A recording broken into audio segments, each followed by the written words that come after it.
Praise లాడమ్మా. Good morning. ప్రభునేసుక్రీస్తు నామములో ఈ ఉదయకాలమున మీ అందరికీ నా వందనాలు చెల్లిస్తూ ఉన్నాను. ఈ శుభోదయంన, ఈ తెల్లవారుజామున, ఈ ఉదయకాలమున ప్రభువుని స్తుతిస్తున్న దేవుని బిడ్డలారా, దేవుని వాక్యం కొరకు ఎదురు చూస్తున్న ఆ దేవుని నా మంచి బిడ్డలారా, మీ అందరికీ నా వందనాలు చెల్లిస్తున్నాను. ఎలా ఉన్నారమ్మా? అందరూ బాగున్నారా? నిజంగా మీ ప్రేమను బట్టి, మీ ఆదరణ బట్టి, మీరు నన్ను చూపిస్తున్నటువంటి ఈ ప్రేమ, ఆదరణ, ధైర్యాన్ని బట్టి నిజంగా మిమ్మల్ని చూస్తుంటే నాకు చాలా సంతోషంగా, నిన్నటి దినమున అనేకుల దగ్గరికి నా బిడ్డ, నా కుమార్తె హోటల్ దగ్గరికి వెళ్ళినప్పుడు నా కుమార్తె చెప్తున్నమాట, అమ్మ 5 గంటలకే నేను వాక్యాన్ని ఇక్కడ ఆసుపత్రి ముందు వినిపిస్తానమ్మా, అందరూ వచ్చి వాక్యాన్ని వింటారు, అది ఏంటంట మౌతులు పెడతానమ్మా ఆ బాక్స్లో అని చెప్తుంది. ఎంతో సంతోషం వేసింది.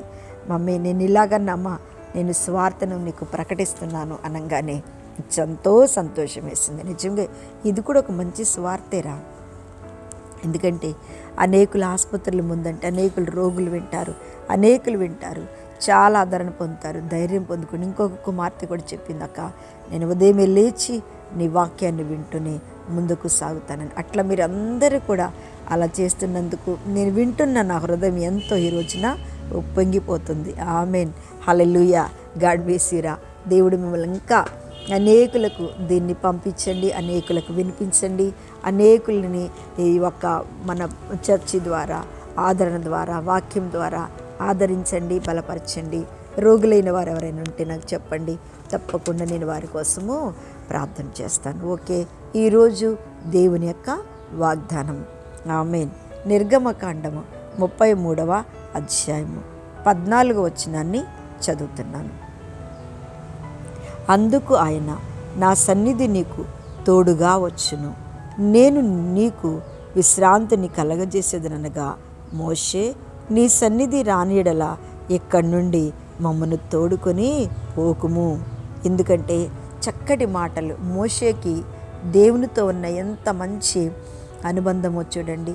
దేవుడికి కూడా మోషే ప్రార్థన వినకపోయినా, మోషే స్వరం వినకపోయినా, మోషే మొరపెట్టకపోయినా దేవుడంట ఆయన కొరకు ఎదురు చూస్తూ ఉంటాడంట. అలాగే మనిషి మొరపెట్టకపోయినా, మనం ప్రార్థన చేయకపోయినా దేవుడు మన ప్రార్థన కోసం ఆ సమయానికి వచ్చి చాలా ఎదురు చూస్తూ ఉంటాడు.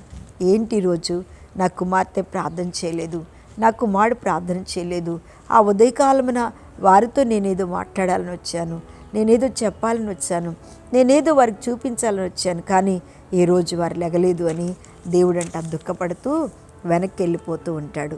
అందుకని దేవుడు చక్కగా మోషేతో చెప్తున్నాడు. మోషే దుఃఖం వచ్చినప్పుడు ఆయన ప్రార్థన చేస్తూ దేవుని మీద ఆనుకుంటూ దేవుని కొరకు ఎదురు చూస్తూ ఉంటే ఆయనకు వచ్చిన శోధన, ఆయనకు వచ్చిన మాట చెప్తూ ఉండగా చక్కటి మాట అంటున్నాడు. అందుకు ఆయన, నా సన్నిధి నీకు తోడుగా వచ్చును.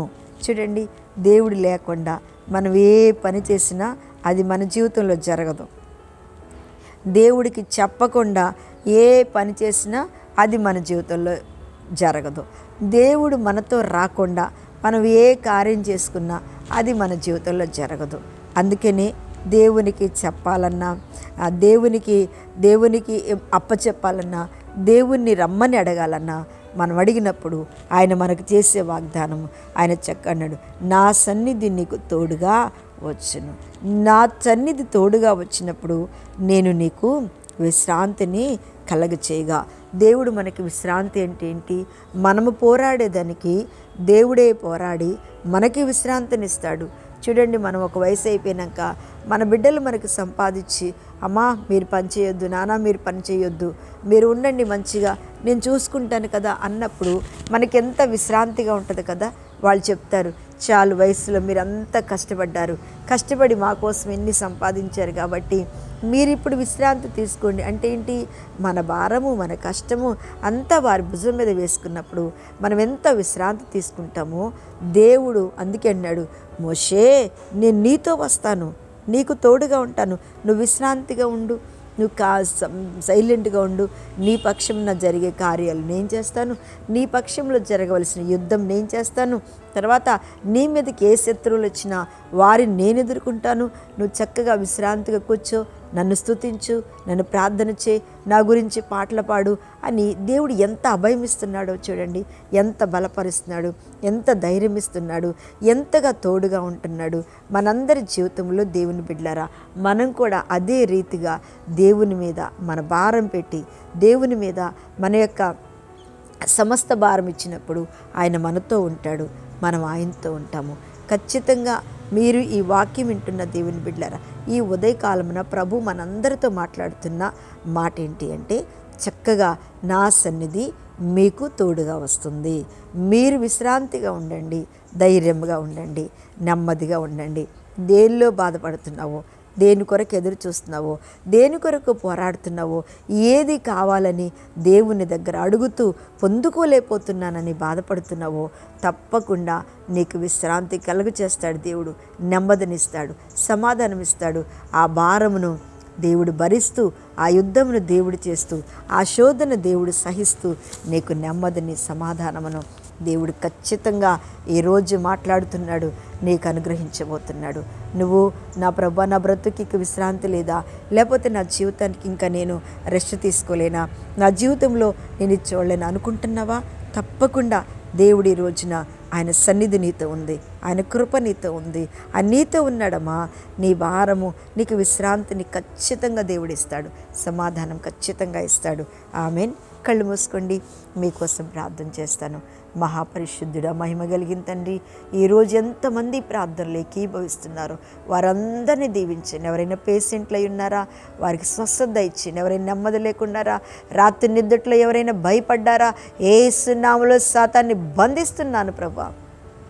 ఈరోజు ఎవరైనా ఏదైనా బాధను అనుభవిస్తూ ప్రార్థనలు ఏకీభవిస్తున్నారైతే ప్రభా, వారికి విడుదలిచ్చి నాయన, వారి సంఖ్యలను తెంపి నాయన, ఈరోజు పుట్టినరోజు, వివాహ దినం చేసుకుంటున్న ప్రతి బిడ్డను దీవించి ఈ రోజంతా వారి పనుల్లో తోడుగా ఉండి ముందు నడిచి మీరే మహిమ పొందుకోమని యేసు నామం అడుగుచున్నాను తండ్రి. ఆమేన్, ఆమేన్. ప్రైజ్ లార్డ్ అమ్మ. దేవుడి రోజంతా మీకు తోడైనను గాక. ఆమేన్.